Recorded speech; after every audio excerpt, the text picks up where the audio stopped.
Hi dudes, இது உங்கள் வாட்டைசீன். Today நம்ம என்ன பார்க்க போகிறோன்னா, அலுமினிய துகள்கள், அலுமினிய வேஸ்டேஜஸ் எப்படி நமக்கு ரீயூசேஜுக்கு வரப்போகுதுன்னு பார்க்க போகிறோம். ஃபஸ்ட் ஸ்டெப்பாக நம்ம என்ன பண்ண போகிறோன்னா, அலுமினிய துகள்களில் கலந்து இருக்கிற இரும்பு துகள்களை மேக்னெட்டை யூஸ் பண்ணி பிரித்தெடுக்கிறோம். அலுமினிய துகள்களை பிரித்தெடுத்ததுக்கப்புறம் ஆல்ரெடி ஹீட் செய்யப்பட்ட மூசைன்னு சொல்லப்படுகிற, அதாவது இரும்பால் செய்யப்பட்ட ஒரு பாய்லர் அப்படின்னு வச்சுக்கலாம், அதில் நம்ம போட்டு மெல்ட் பண்ணுறோம். இந்த அலுமினிய தூளோட இரும்பு தூள் மட்டும் இல்லாமல் மண்ணும் மிக்ஸ் ஆகியிருக்கும். இந்த அலுமினிய தூளோட மிக்ஸ் ஆகியிருக்கிற மண் மற்றும் சிறிய கற்களை எப்படி பிரித்து எடுக்கணும்னு பார்த்தீங்கன்னா, அதை உரலை இடிக்கிறது மூலியமாகவும் அப்புறமா ஜலிக்கிறது மூலியமாகவும் இந்த மணல்களை முடிந்த அளவுக்கு நம்மளால் பிரித்தெடுக்க முடியும். அலுமினிய வேஸ்டேஜுங்கிறது அலுமினிய தூள் மட்டும் இல்லாமல் இந்த சிஎன்சி லேத் இதிலெல்லாம் பயன்படுத்தப்படுகிற அலுமினியங்கள்லேருந்து வரக்கூடிய பிசிறு மற்றும் நம்ம ரெகுலராக யூஸ் பண்ணக்கூடிய பாத்திரம், இது எல்லாமே ரீயூசபிளுக்கு வரக்கூடிய அலுமினிய வேஸ்டேஜஸ் தான். மற்றும் இந்த பைக் ஸ்பேர்ஸ், இது எல்லாமே ரீயூசபிளுக்கு வரும். அதை எப்படி பண்ணுறோன்னு பார்த்தீங்கன்னா, ஃபஸ்ட்டு இடிக்கிறது மூலிமா இதை மேக்ஸிமமான அளவுக்கு இடித்து அதில் இருக்க மணல்களெல்லாம் வெளியெடுத்து பின்பு தான் நம்ம இதை ஹீட் செய்கிறதுக்கு தயார்படுத்துகிறோம். இப்போ உங்களுக்கு காட்டப்பட்ட 2 வகையான கெமிக்கல்ஸ் என்னென்னா, ரோஸ் பவுடர் மற்றும் பேட்ரி மண். இது எதுக்குன்னா, நாம் அலுமினியத்தை மெல்ட் பண்ணும் போது நமக்கு இழக்கிறதுக்கு ஈஸியாக இருக்கிறதுக்காகவும், மெல்ட்டிங் சீக்கிரமாகறதுக்காகவும், சூடு அதிகமாக இருக்கிறதுக்காகவும் இதை நம்ம யூஸ் பண்ணுறோம்.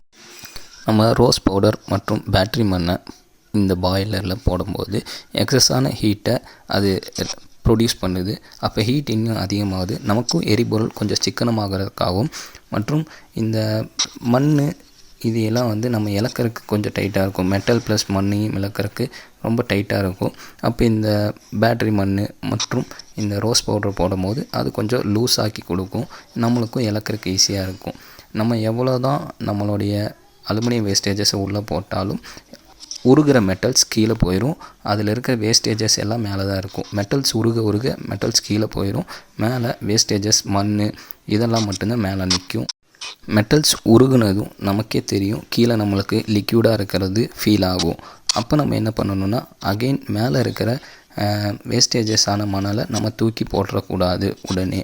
ஏன்னா அது அகெயின் நம்ம அடுத்த செட் ஆஃப் வேஸ்டேஜஸ் உள்ளே போடும் போது ஹீட்டு கொஞ்சம் எக்ஸஸாக நம்மளுக்கு கிடைக்கிறதுக்கு யூஸ் ஆகும்.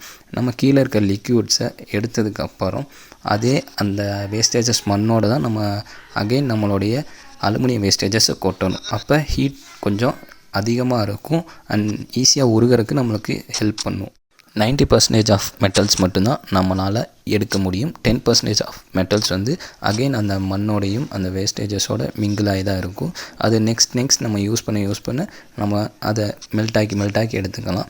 அண்ட் லாஸ்ட்டாக இருக்கிற கீழே இருக்கிற மெட்டல்ஸ் நம்மளுக்கு அடுத்த நாள் நம்ம இந்த மண்ணெல்லாம் தட்டி விட்டு பார்க்கும்போது அந்த அலுமினியம் கொஞ்சம் மெட்டலாக கீழே இருக்கும்.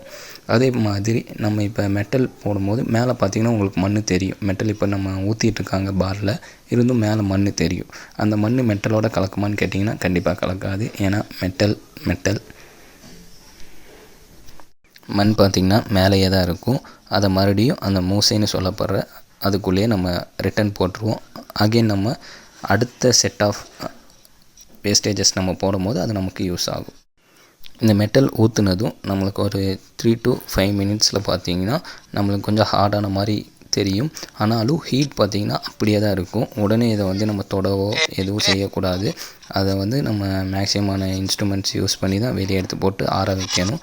அப்போ தான் நம்மளுக்கு நம்ம நினைக்கிற மாதிரி நல்ல ஹார்டான பார் மேக் ஆகும். அகெயின் நம்ம மூசையை நெக்ஸ்ட்டு செட் ஆஃப் வேஸ்டேஜஸ் போடுறதுக்கு ரெடி பண்ணணும். அகெயின் நம்ம இந்த மாதிரி இழக்கும்போது அதில் இருக்கிற அலுமினியம் வேஸ்டேஜஸ் மறுபடியும் கீழே உருகி கீழே போகும். அதுக்கப்புறம் ரோஸ் பவுடர் மறுபடியும் பேட்ரி மண் போட்டு நல்லா ஹீட் பண்ணிவிட்டு அதில் மறுபடியும் நம்மளுடைய அலுமினியம் வேஸ்டேஜஸ் போடுறோம். அது மூலிமா மறுபடியும் அடுத்த செட்டுக்கு ரெடி ஆகுது. இப்படி தான் பார்த்திங்கன்னா அலுமினியம் வேஸ்டேஜஸ் ஃபேக்ட்ரிஸ்க்கு ரீயூசபிளுக்கு பார்ஸாக கிடைக்கிது. அதை அவங்க நமக்கு தேவையான பொருட்களாக மீண்டும் மாற்றி தராங்க. நன்றி.